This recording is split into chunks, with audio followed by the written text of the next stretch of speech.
My name is Robert Sopuck, and I'm a biologist, retired member of Parliament, and author.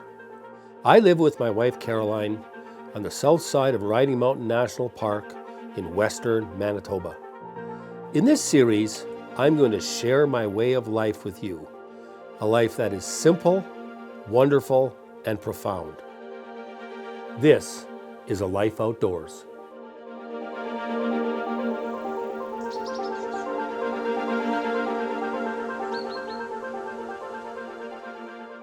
Fall is one of the most important seasons here on our farm. This beautiful season sees the fruition of all our hard work in the garden and our need to harvest and store as many resources as necessary to make it through the long winters we experience on the prairies. With hunting, fishing, gardening, foraging, canning, and cutting wood, this is a very busy yet very enjoyable season for Caroline and I.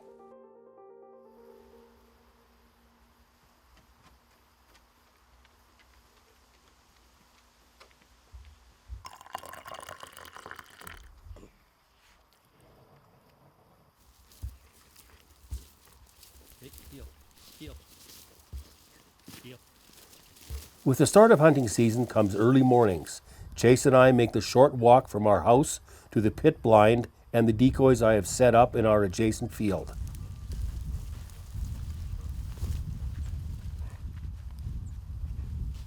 Try to get here early enough before the geese start to fly. Like all waterfowl, ducks and geese, they like to fly and feed in the mornings and the evenings. And there are a few geese around. It's still early, but there have been geese in this field, and we're looking forward to harvesting a couple. It's quiet in the skies this morning, but as the sun begins to poke up behind the trees,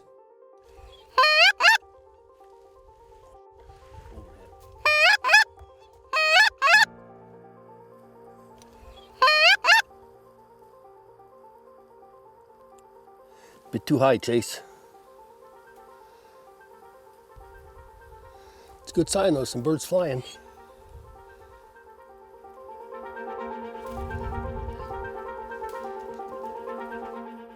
I waited out, but unfortunately no birds come any closer this morning. I'm not too worried though, there's always tomorrow. But I take a scout and find a large group of blue-winged teal on a pond adjacent to a road on our property. I enlist the help of Caroline to flush the birds while I get into position. I'm quite confident they will fly through the opening in the trees that I'm covering.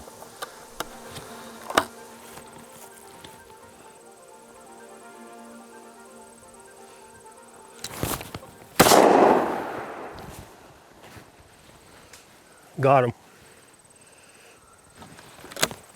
We got one anyway. There's some more.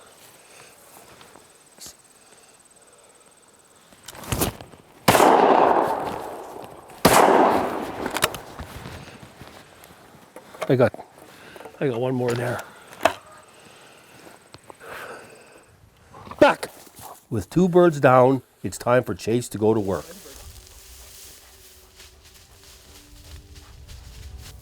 The time training Chase in the summer has paid off as he quickly and efficiently retrieves the birds in the thick cover.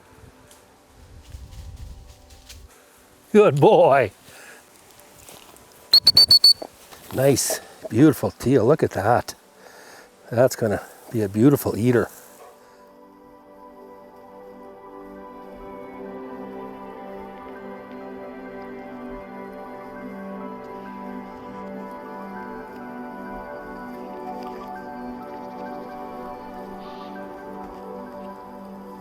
Aha! Look at this, Caroline. Yeah. It's cranberry picking time. And it looks like it's going to be a really good year. Let's just pull these over here. Oh, look at that. Cranberry jelly, big time. We're very fortunate to have on our own farm a couple of really nice high bush cranberry patches. This plant is not found everywhere. It's found mostly in wet, moist areas. It's a very important berry. It actually tastes just like the cranberries from the bogs that the commercial growers grow. Are you having some Chase? JC. These berries don't happen every year. We had the right combination of rain and temperature in the spring and fall and ended up with a profusion of these high bush cranberries. And we're going to pick a lot Enough for a couple of years just to make sure we have enough if it's a bad year next year. These are very important berries for wildlife as well. Bears love to eat them. Yeah, we got lots of bears in this country and they like cranberries as much as we do. Yep, and we always leave some for the grouse. Yeah, always leave some for the grouse because they love them too. What's our favorite thing to make with this stuff, Caroline? Yeah. Our jelly. Yeah, you bet. Yep, just great with toast. And chicken. And chicken. And oh, yes. poultry. Yeah. Poultry. Sometimes And duck. Oh, it's great with duck. While Caroline continues to pick cranberries, I'm going to harvest a couple of trees which we will use for heating fuel.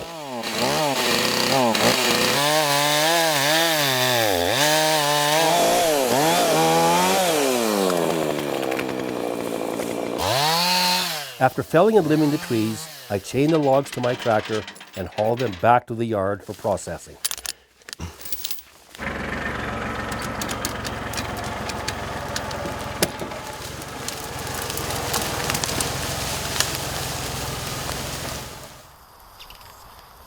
When you heat with firewood, it's really important that you plan ahead. This wood that I have here was cut a year ago, and this will be burned this coming winter. And the reason that you have to plan ahead is that the wood has to be dry. We always cut our trees green and then dry them over the summer. That way you get a good clean burn. You never ever want to burn with green firewood. The reason this is piled this way, we found that it dries a lot better when it's in a circle like this, and I'm able to take it out with the loader very easily to haul it to where we store it for the winter. The other thing we do is that we store the wood over the summer in a high, windy place. Wood that is left in the bush, even if it's split, will not dry. So we go to the effort of splitting it in the bush sometimes in the yard, but we always make sure we pile the wood on a high, dry, windy place so it'll dry. And behind me, there's a number of logs that I've started to haul in. There's about 10 logs there, and those are for the winter after this.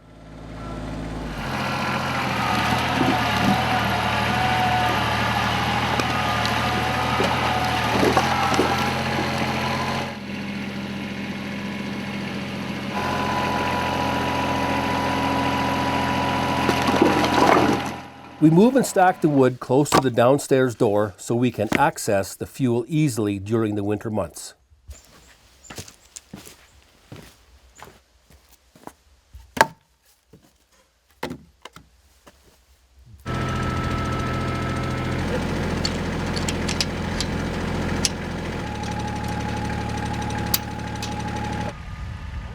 The garden which we planted in the spring and nurtured in the summer is ready to yield its fall bounty. Potatoes are one of our most important crops, and we plant enough to feed ourselves and our extended family. Leave it. With so many potato plants in our garden, using a cultivator rather than digging them up by hand makes good and efficient sense.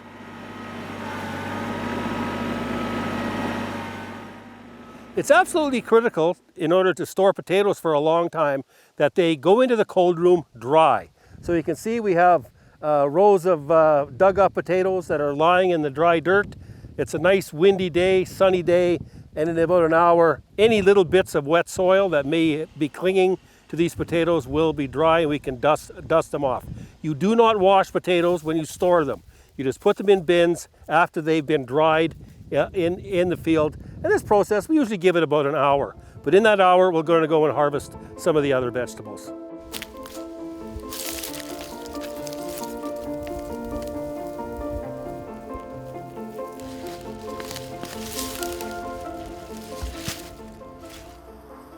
I feel a great sense of pride when I see the harvest of our garden laid out like this. We will be enjoying the fruits of our labor throughout the fall and winter.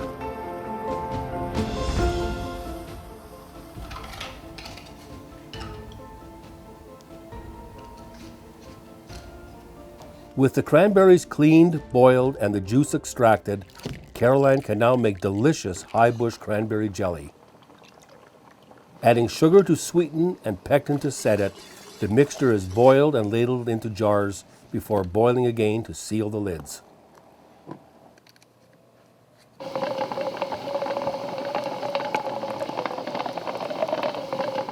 So here's our finished high bush cranberry jelly, and we'll be able to enjoy this now throughout the winter. I'm just going to let them cool off a bit, and then we'll take them down to the cold room for storage.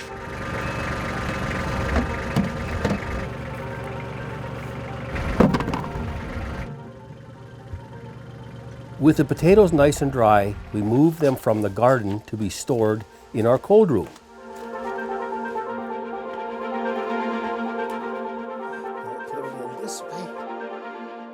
The great Samuel Johnson said, "To be happy at home is the ultimate end of all ambition."